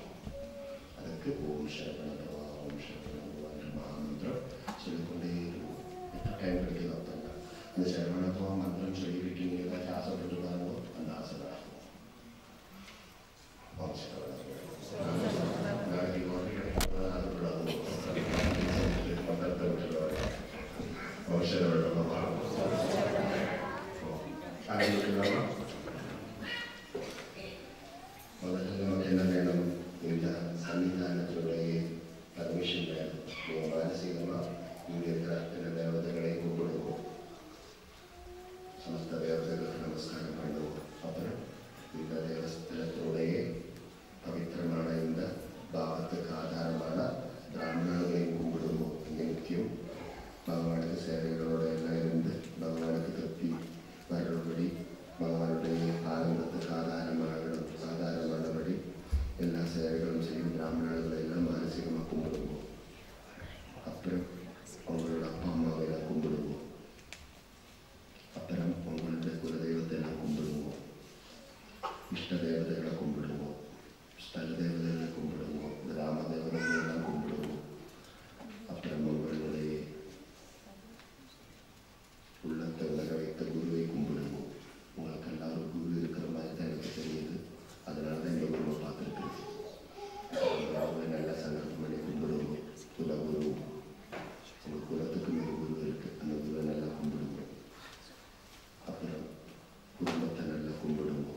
அந்தளவுக்கு அன்பும் பாசமும் செலுத்தி நீங்கள் பாடுங்கள் முருகா முருகா முருகா என்று. ஆரம்பிக்கலாமா? குரு பிரம்மா குரு விஷ்ணு குரு தேவோ மகேஸ்வர குரு சாட்சாத் பரபிரம்மம் தஸ்மை ஸ்ரீ குரவே நமः. ஸ்கந்தாய கார்த்திகேயாய பார்வதி பிரியநந்தனாய ச மகாதேவ குமாராய சுப்பிரமணியாய தே நமः. ஓம் சரவணபவ ஓம் சரவணபவ ஓம் சரவணபவ ஓம் ஸ்கந்தாய நமः ஓம் குகாய நமः ஓம் சண்முகாய நமः ஓம் பாலநேத்ரசுதாய நமः ஓம் பிரபவே நமः ஓம் பிங்களாய நமः ஓம் கிருத்திகாசூரவே நமः ஓம் சிவானாய நமः ஓம் விஷத்வசாய நமः ஓம் விஷநேத்ராய நமः ஓம் சக்திதராய நமः ஓம் சிராசப்ரபஞ்சனாய நமः ஓம் தாரகாசுரசம்ஹாரிணே நமः ஓம் ரக்ஷோபரவிமர்தனாய நமः ஓம் மக்காய நமः ஓம் பிரணத்தாய நமः ஓம் உன்மத்தாய நமः ஓம் சுரசைன்யசுரரக்ஷகாய நமः ஓம் தேவசேனாபதயே நமः ஓம் பிராட்யாய நமः ஓம் கிருபாணவே நமः ஓம் பக்தவத்சலாய நமः ஓம் உமாசுதாய நமः ஓம் சக்திதராய நமः ஓம் குமாராய நமः ஓம் கிரந்ததாரணாய நமः ஓம் சேனானே நமः ஓம் அக்னிஜன்மனே நமः ஓம் விசாராய நமः ஓம் சங்கராத்மஜாய நமः ஓம் சிவஸ்வாமினே நமः ஓம் ஞானஸ்வாமினே நமः ஓம் சர்வஸ்வாமினே நமः ஓம் சனாதனாய நமः ஓம் அனந்தசக்தியே நமः ஓம் அக்ஷோத்யாய நமः ஓம் பார்வதி பிரியநந்தனாய நமः ஓம் விருந்தாசுதாய நமः ஓம் சாரவத்போதாய நமः ஓம் மாபூதாய நமः ஓம் காமகாத்மஜாய நமः ஓம் திருங்காய நமः ஓம் விஷ்ணுங்காய நமः ஓம் விஷ்ணுங்காய நமः ஓம் கமலானனசம்ஸ்துதாய நமः ஓம் ஏகவர்ணாய நமः ஓம் திவன்னாய நமः ஓம் திரிவர்ணாய நமः ஓம் சுமனோகராய நமः ஓம் சதுர்வர்ணாய நமः ஓம் பஞ்சவர்ணாய நமः ஓம் பிரஜாபதயே நமः ஓம் மகஸ்பதயே நமः ஓம் அக்னிகர்பாய நமः ஓம் ஷமீகர்பாய நமः ஓம் விஷ்ணுவேதசே நமः ஓம் சுராரிக்னே நமः ஓம் ஹரித்வர்ணாய நமः ஓம் சுரகராய நமः ஓம் வாசவாய நமः ஓம் விரலேஷப்ரவே நமः ஓம் பூஷணே நமः ஓம் கலஸ்பினே நமः ஓம் ககனாய நமः ஓம் சந்திரவர்ணாய நமः ஓம் கலாதராய நமः ஓம் மாயாதராய நமः ஓம் மகாமாயினே நமः ஓம் கைவல்யாய நமः ஓம் சங்கரேசுதாய நமः ஓம் விஷயோனே நமः ஓம் அமேயாத்மனே நமः ஓம் தேஜோமயே நமः ஓம் அநாமயாய நமः ஓம் பரமேஷ்டினே நமः ஓம் பரபிரம்மணே நமः ஓம் வேதகர்பாய நமः ஓம் விராட்சுதாய நமः ஓம் பிருந்தகன்யாமத்ரே நமः ஓம் மகாசாரஸ்வதாய நமः ஓம் ஆஷிதாத்ரே நமः ஓம் லோகநாசனாய நமः ஓம் அனந்தமூர்த்தயே நமः ஓம் ஆனந்தாய நமः ஓம் சிகண்டீகவேதனாய நமः ஓம் டம்பாய நமः ஓம் ரமடம்பாய நமः ஓம் ஆனந்தாய நமः ஓம் ரிஷாபதயே நமः ஓம் காரணோபாதேவாய நமः ஓம் காரணாதீதவிக்கிரகாய நமः ஓம் அனீஸ்வராய நமः ஓம் அமர்தாய நமः ஓம் பிராணாய நமः ஓம் பிராணாயாமராயணாய நமः ஓம் ரத்தமந்திரே நமः ஓம் வீரரத்னாய நமः ஓம் ரக்தஷ்யாமதனாய நமः ஓம் மகதே நமः ஓம் சுப்பிரமணியாய நமः ஓம் கிரகப்பிரியனாய நமः ஓம் பிரம்மண்யாய நமः ஓம் பிராணப்பிரியாய நமः ஓம் வம்சவர்த்திகராய நமः ஓம் வேதவேத்யாய நமः ஓம் அக்ஷயபரப்பிரதாய நமः ஓம் மயூரவாகனாய நமः ஓம் மயூரவாகனாய நமः ஓம் மயூரவாகனாய நமः ஓம் மயூரவாகனாய நமः ஸ்கந்தாய கார்த்திகேயாய பார்வதி பிரியநந்தனாய ச மகாதேவ குமாராய சுப்பிரமணியாய தே நமः.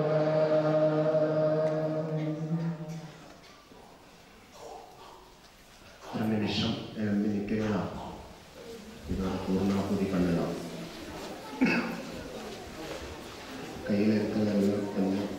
வச்சுக்கோங்க. கைகள் ரெண்டும் ஃப்ரீயாக வைங்கோ. லீஃப்லெட்டு பாக்கெட்லேயும் நீங்கள் வச்சுக்கோங்க.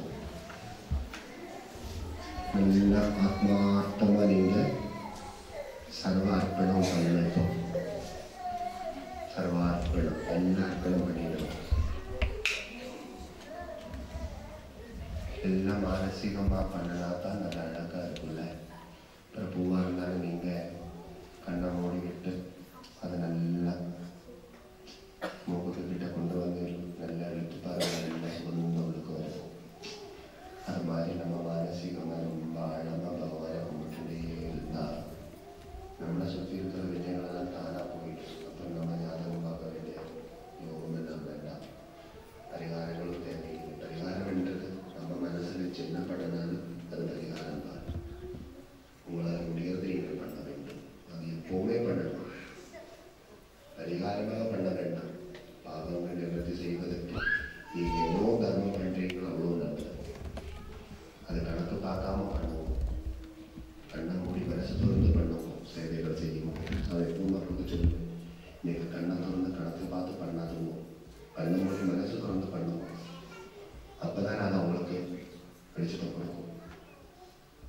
மனசார பண்ணுவோம். முடிகிற அளவுக்கு மனசார பண்ணுவோம். முடியலன்னா பண்ணாமல் அமைதியாக இருக்க முடிகிறதா நம்ம ரொம்ப பண்ணலாம். கவலைப்பட வேண்டாம்.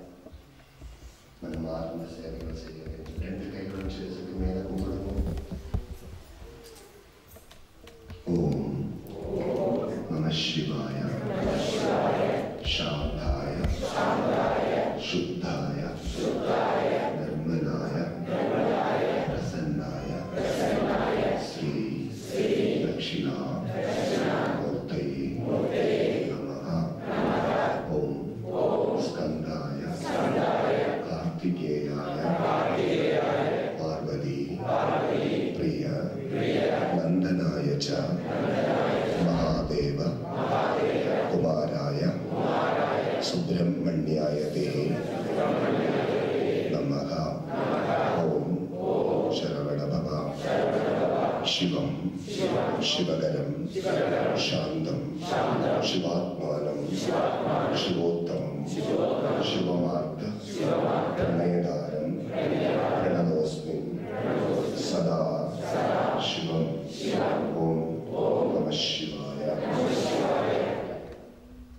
2 கைகளும் ஹൃദയത്തിൽ വെച്ച് ഒരു നിമിഷം നിന്ന് കുമ്പിടുമ്പോൾ മാനസികമായിട്ട് എല്ലാം സമർപ്പണം பண்ணுമ്പോൾ அப்பா அம்மாவை நினச்சிக்குங்கோ. அனுசரணையோடு வாழுங்கோ. எல்லா பிள்ளைகள்கிட்டையும் சாமி சொல்கிறோம். அப்பா அம்மாவுக்கு நல்ல மதிப்பு மரியாதையும் கொடுத்து அவங்களுடைய ஆத்மீயின்படி நீங்கள் வாழ வேண்டும். அவங்களை எதையும் மறைச்சி வைக்காதுங்கோ. அப்பா அம்மா கிட்டே இருந்து எதையும் மறைச்சி வைக்க வேண்டாம். நீங்கள் தப்பு பண்ணாலும் கூட அப்பா அம்மா கிட்ட சொல்லணும். நல்லது பண்ணால் அப்பா அம்மாவுக்கு சொல்கிறதுனால கூட ஏதாச்சும் தப்பு பண்ணால் உடனே அப்பா அம்மாக்கிட்ட சொல்லணும். அப்பாட்ட சொல்ல முடியலனாலும் உடனே அம்மா கிட்டேயாச்சும் சொல்லணும். இல்லைன்னா அவங்களுக்கு தெரியாதது எதுவுமே இருக்கக்கூடாது நம்ம வாழ்க்கையில். அதனால எப்பவும் அப்பா அம்மாவுக்கிட்ட நம்ம நல்லா மதிப்பு மரியாதையும் கொடுத்து அவங்களுடைய பாதத்தை சேவித்து அனுசரணையோட வாழலாம். நல்ல அப்பா அம்மாவை கும்பிடுவோம். அதே நேரத்தில் உங்களுக்கு வாழ்க்கைக்கு வழியை காட்டுகின்ற குருமார்களை எல்லாம் நீங்கள் மானசீகமாக ஆதரித்து வாழ வேண்டும்.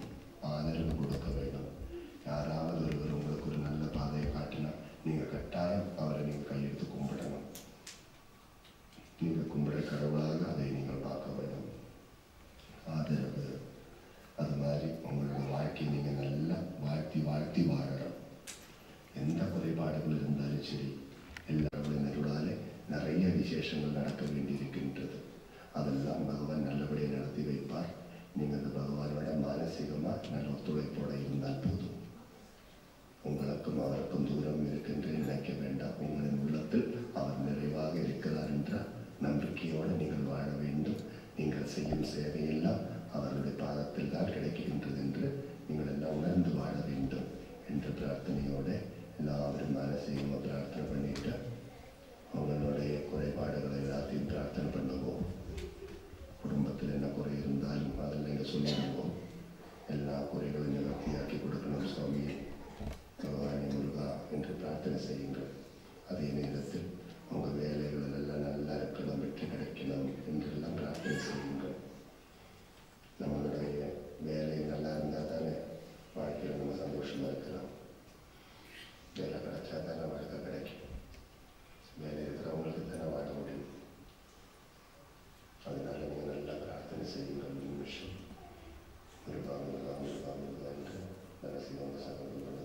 வெற்றிவேல் முருகனுக்கு, ஞானவேல் முருகனுக்கு, சக்திவேல் முருகனுக்கு, கும்பலோகம் குமரனுக்கு, செல்வ சந்நிதியில் குமரனுக்கு, மாவட்டபுரம் கந்தனுக்கு, நல்லூர் முருகனுக்கு, கிராமத்தில் கந்தனுக்கு, எங்களின் குலத்தை காக்கும் கந்தனுக்கு, எங்களின் குடும்பத்தை காக்கும் கந்தனுக்கு, எங்களின் குழந்தைகளை காக்கும் கந்தனுக்கு, எங்களுக்கு இந்த உலகத்தில் வாழ்வதற்கு தேவையான வசதிகள் எல்லாம் கொடுத்து எங்களை வாழ வைக்கும் கந்தனுக்கு, வேல் முருகனுக்கு, உயிரை உணர வைத்த கந்தனுக்கு, உருவத்தை வாழ வைத்த கந்தனுக்கு, உலகமெல்லாம் ஓட வைக்கும் கந்தனுக்கு, வேல் முருகனுக்கு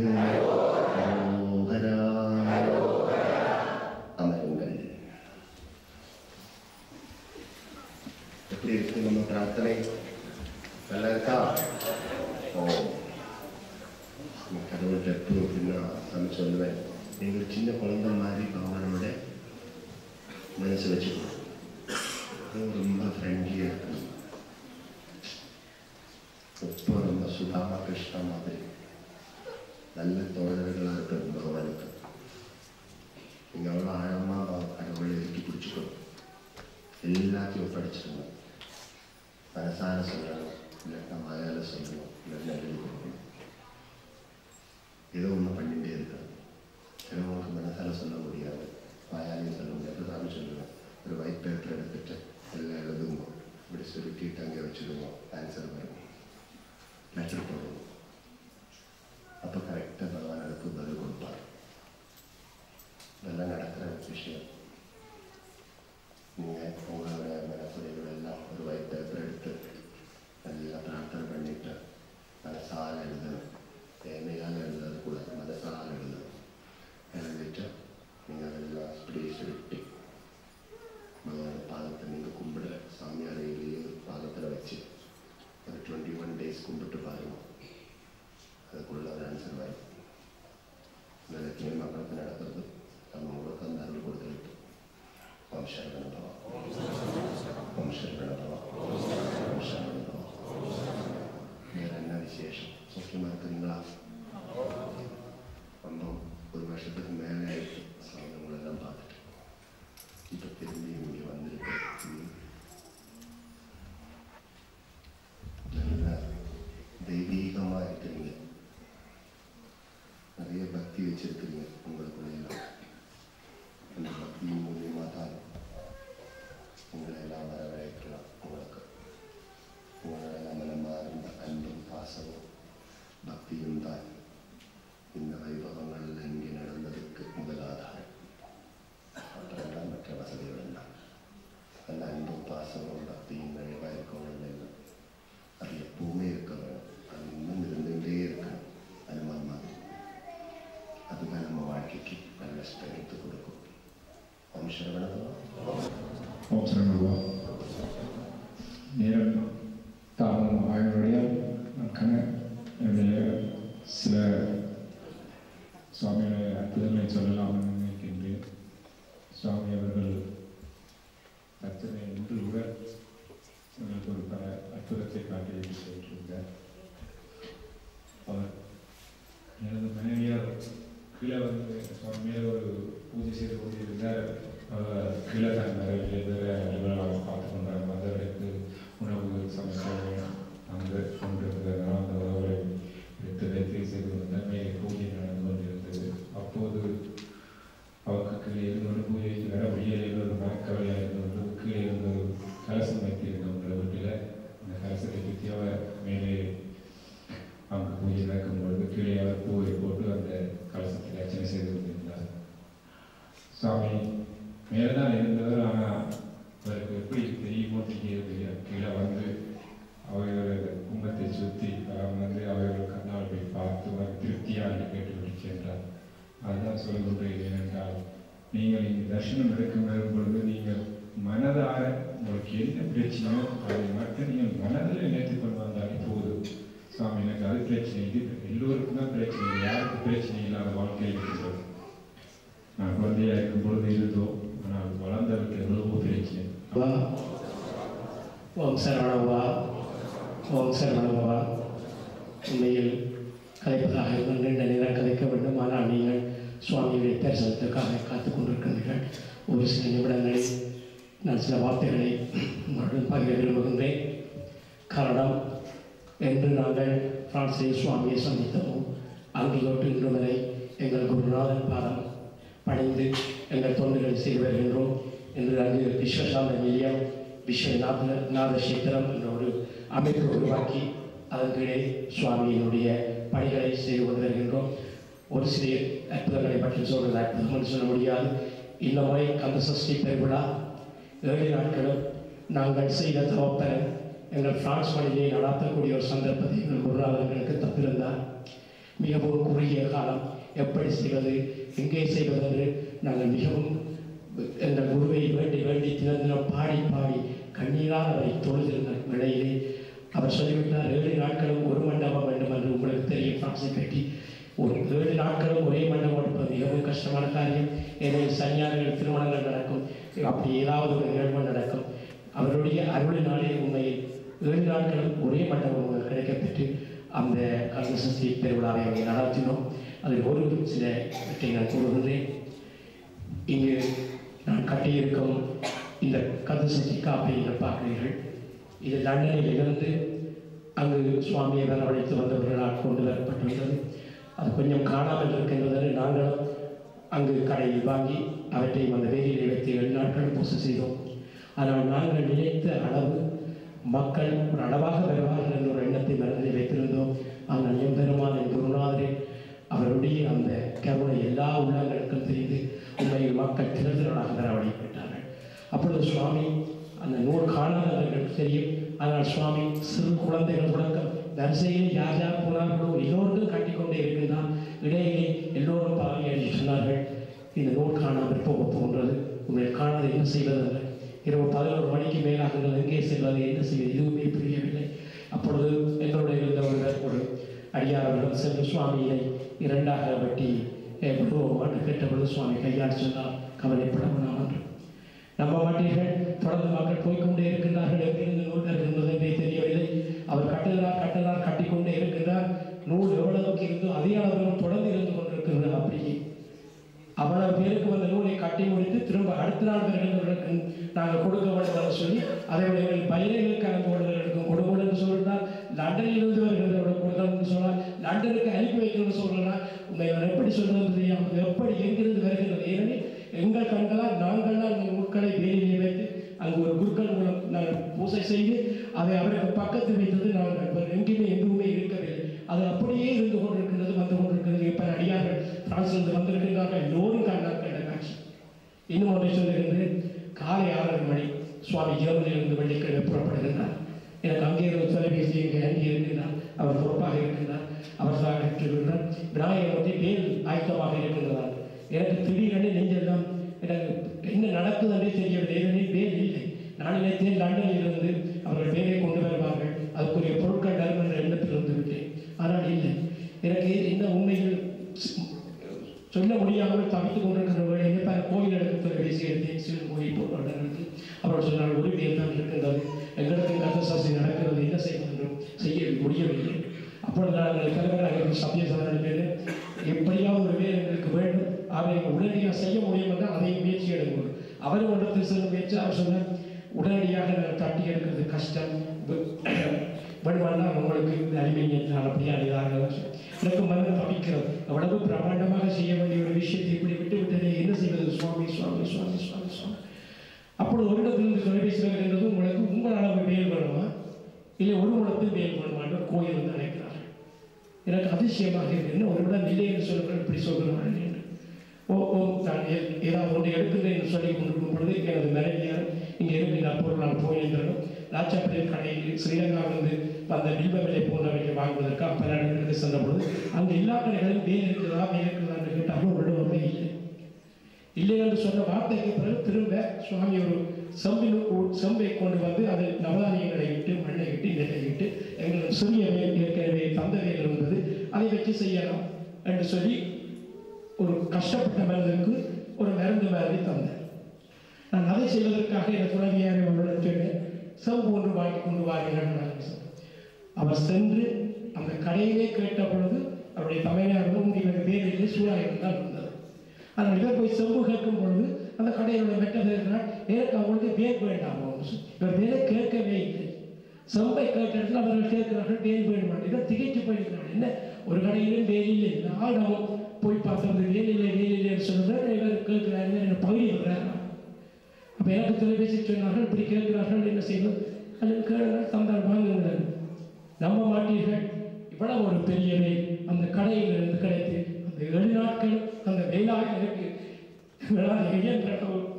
அவரை வைத்து வழிபட்டு அந்த பிரான்சிலே வாழ்கின்ற அனைத்து மக்களுக்கும் பலவித அற்புதங்களை காட்டி வந்தவர்கள் அனைவரும் நிறைவாக தங்கள் குறைகளை இந்த குருநாதன் காலடியிலே இறக்கி வைத்து அந்த வந்த மக்கள் அனைவரையும் குருநாதனை மட்டுமல்ல இதுக்கு தொண்டாக்கிய அனைவரையும் வழங்கி சென்றார்கள். அதுதான் நான் உங்களுக்கு கூறக்கூடிய புதுமைகள். இதை சொல்வதாக இருந்தால் எனக்கு நாட்கணக்கை காணாது, வருஷக்கணக்காக அவருடைய அற்புதங்களை சொல்லலாம். ஒவ்வொரு அற்புதங்கள் அது உங்களுக்கு நேரம் போய்கின்ற இருக்கின்ற காரணத்தை சொல்கிறேன். ஏன் நான் சொல்கின்றேன் என்றால், குருநாதரை நம்புங்கள், அவர் சொல்வதை கேளுங்கள். சங்கத்திலே சொல்லப்பட்ட அத்தனை உங்களுடைய கேள்விக்கான பதில்கள் பலதரப்பட்ட கேள்விகளோடு நீங்கள் வந்திருக்கின்றீர்கள். உங்களுக்கான விடைகள் அவர் மூலம் கிடைத்திருக்கிறது, எனக்கு கூட கிடைத்திருக்கிறது. நான் சில கேள்விகளை மனசிலே சுமந்து கொண்டு வந்தேன். இன்று இந்த சங்கத்திலே அதை கேட்டுக்கொண்டு நான் இப்பொழுது பயணப்பட இருக்கின்றேன். ஆகவே இது ஒன்று மட்டும்தான் சொல்கிறேன், எங்களுக்கு கிடைத்த இன்பம் எல்லோருக்கும் கிடைக்க வேண்டும். ஆகவே அன்பான அடியார்களை குருநாதனை நம்பி அவரிடம் உங்கள் பாதங்களை கொடுத்துவிட்டு சேவைகளை செய்யுங்கள். அவருடைய முக்கிய சேவை ஏனெனில் இன்னொன்றை சொல்லிக் கொடுங்க சொல்ல வேண்டியபடிய மேலே இடத்திலே நாங்கள் படும் துயரங்களை கண்ணால் கண்டவர்கள், இடத்துக்காக எங்களால் முடிந்ததை செய்தவர்கள் கொண்டாற்றியவர்கள். அந்த வகையிலே இன்று எங்களுக்கு இங்கு குருநாதன் கிடைத்திருக்கிறார். அவருடைய எண்ணம் செயல் அனைத்தையும் அந்த இடத்து மக்களுக்கான அந்த சேவைகளை அவர் தன்னை நிலைநிறுத்தி செயல்பட்டுக் கொண்டிருக்கின்றார். அந்த வகையிலே சென்றவர்கள் 2 முறை சென்றால், பல இடங்களுக்கு சென்றால் தன்னால் இங்கே கிடைத்த உதவிகளை அங்கு செய்தார். இந்த முறை நான் இப்பொழுது எனக்கு ஞாபகம் மடிப்பீச்சை என்பது தொடர்பாக கழகம் ஆரம்பிக்கப்பட்ட பொழுது அந்த தேசத்து மக்களுக்காக எல்லோரும் நிலையில் முறங்கி அதை மடிப்பீச்சை என்ற மக்களிடம் கையேந்தி வாங்கி அங்கே நாங்கள் சேவைகள் செய்வோம். இன்று எங்கள் குருநாதர் திடீரென்று பார்த்து நான் 3 வருடமாக இருந்து பலவே சொன்னால் ஒரு நாளும் கேட்கவில்லை பணம் திடீரென்று இறங்கி ஒரு இதை கொண்டு மக்கள் மத்தியிலே சென்றார். மக்கள் மத்தியில் அவர் அந்த பணத்திலே போட்டார்கள், பிச்சை எடுத்தார், மடிப்பிச்சை எடுத்தார்.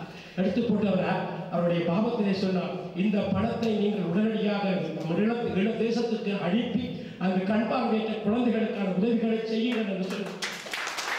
நான் ஏற்கனவே கேள்விகள் பலவே பற்றிய பல கேள்விகள் இருக்கிறார். இப்படி சுவாமிக்கு இங்கு சேர்ந்த இந்த படத்தை என்ன செய்கின்றார்கள், சுவாமி என்ன செய்கின்றார்கள் கேள்விகள் பதிலே இருக்கிறார். உண்மையில் இந்த முருகன் தமிழ் கடவுள் என்பதை நிறுவி கேரள நாட்டிலே அதை உரிமையோடு அவர்களுக்கு சொல்லி முருகன் தமிழருடைய கடவுள் அதுவும்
பாணிக்கு இன்றுதோறும் குமரனுக்கு வெற்றிவேல் முருகனுக்கு சத்குருநாதனுக்கு வெற்றிவேல் முருகனுக்கு ஞானதண்டாயுத பாணிக்கு வேலாயுத சுவாமிக்கு வேலாயுத சுவாமிக்கு ஹர ஹரோ ஹரா ஹர ஹரோ ஹரா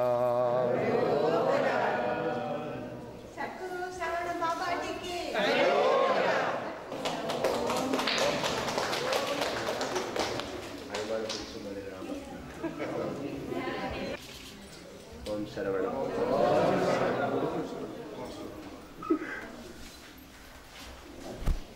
பெரிய அளவில் நிறைய மக்கள் எல்லாம் கூட்டி